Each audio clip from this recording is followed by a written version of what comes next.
Hey, what's up everybody? Welcome back to another NIKKE reaction. Today we have You Always Got Me. I had to look and make sure I wasn't going crazy. The official upload from Cosmograph on this song is an hour long, and I was like, there's no way I'm listening to that. I assume it's a loop, so I went to find the official video on the topic of Level 9's music, and there I found like a 3.5-minute version, so that's the one I'll be listening to, because just like an hour, good lord. I don't know if it's like an extended version with like transitions and stuff or something, but I don't got the time for that, obviously. So I'm going to be listening to this one as requested by Kirby Start and a couple of other people in the comments, actually. It wasn't just him. So I guess without further ado, let's go! Oh. It's giving kawaii bubble pop. The bed squeak, come on. He had to use that sample.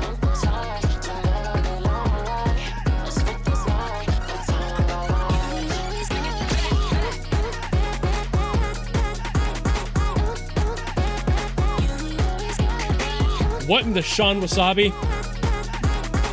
Some great vocal chopping there. Reminds me a lot of his work.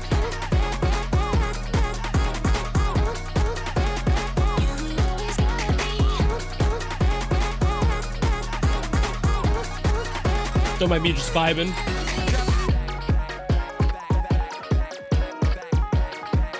Little solo.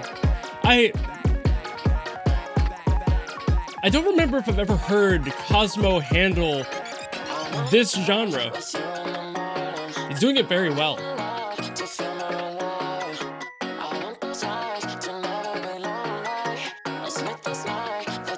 It's just so much fun. It's so lighthearted.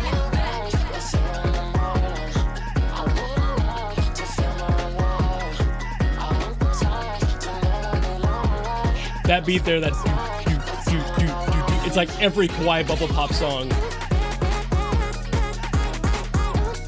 They're a little bit samey within that genre, but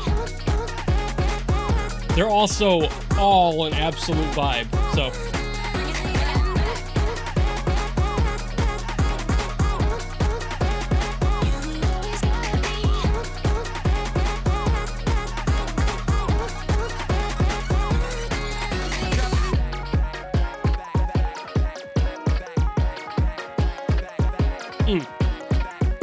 I'm really just like losing myself in it. We just bopping today.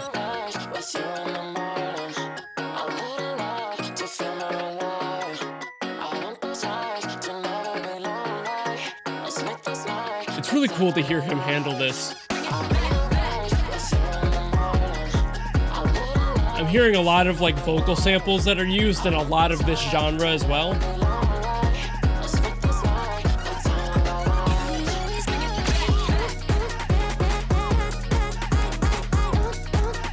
It's one of those songs where I don't have a lot to say right now because I want to save it for the end. Because I'm just vibing. I'm sure people can agree. They can probably relate.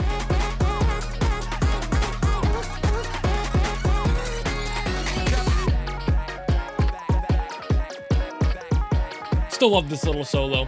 It's probably my favorite part of the whole song, actually. It just jumps around enough to keep my brain going. I'm like, ooh, that was really fun. So this is probably going to sound like I'm shitting on Cosmo for doing this. I'm not, but it really just sounds like he took like a download of all of the most stereotypical bubble pop, like vocal chop stuff that would appear in this genre. And there's this sort of mashup vibe that again reminds me a lot of Sean Wasabi's earlier work, like the early 2010s, and it hits that just nail on the head. Whenever Cosmo is like faced with a challenge or a different genre, he always knows exactly that vibe to go to.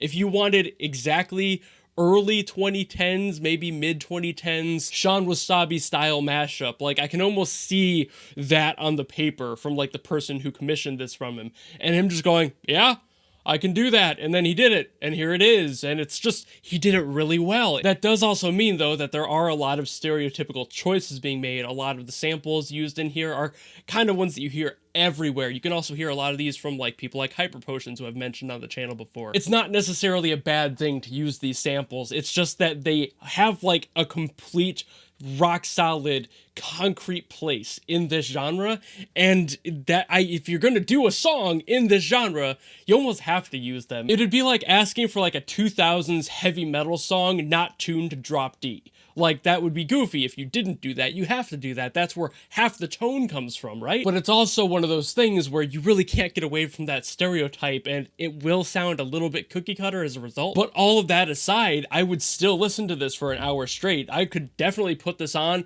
go for a jog, you know, like, it is a perfect energy for just keeping you going. It's one of my go-to genres when I'm like cleaning around the house and doing other stuff like that. When I want to do something a little bit more hardcore, I usually go for something more hardcore.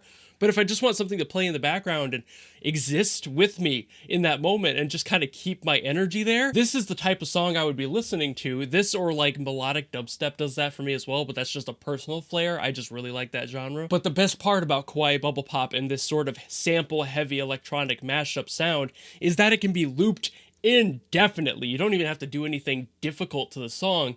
You just make a 3-minute, 2-minute loop even, and you just keep that going, and most of the time you're not going to get tired. There's just something so cyclical about the sound, and it makes you want to keep going back because you feel like you missed something. Sometimes the production is so high that you actually do, and then you discover something new on the next listen. For example, I mentioned all those samples that I was hearing, but I guarantee you I missed one or two that are probably super popular and I just didn't pick up on the first time. It's just the layering and sometimes the source of the mashup choices, sometimes the vocals with those chops in there. Usually those come from something else, like they're a sample of a different song or like a movie clip, something like that, and it can take a while to like pinpoint the location of those if you're interested to figure them out. I like to do that myself. I like to listen to songs and like try to figure out where the samples come from, but that's probably just a me thing, me and the other weird neurodivergent people out there who just go like, oh yeah, time to hyper focus on this random stupid thing for 5 minutes, and then you do, and you go on a rabbit hole dive and you find out where all this stuff comes from and you're like, that's really cool. And I'm just gonna say this here because I know it's definitely been happening through the whole video, but every single time you see a cut this week, basically, I am sick right now. I have like the seasonal allergy stuff hitting me like a truck, so I'm cutting a lot to avoid like coughing in between, so that's what all that is. Sorry for this video being kind of disjointed as a result. It's also kind of difficult to keep my breath regular while I'm talking in long spiels like this, so I'm breaking it up a little bit more and being a little bit more careful about it. But there's also just not too much to talk about with this song, because while it is fun, it is pretty cookie cutter. It's exactly what it says on the tin. He probably literally got that question of, hey, can you make a Sean Wasabi style song? And he did. So that's all I can really say about it. Pretty much all of this is just samples, and it's done very well, but there's not really much to talk about in the terms of like how the song was constructed and everything. It's just kind of there, you know? It's like there's nothing really cerebral to actually dig into with this one. But it was a really fun song nonetheless, and I'm really glad that people threw it into the queue. So if you have another song you want me to get to from NIKKE, by all means, leave in the comments below and I will do my best to get to it as always. And if you just enjoyed this video and you want to follow me and support me for more stuff in the future, you know how to do all that, and I will see you all in the next video.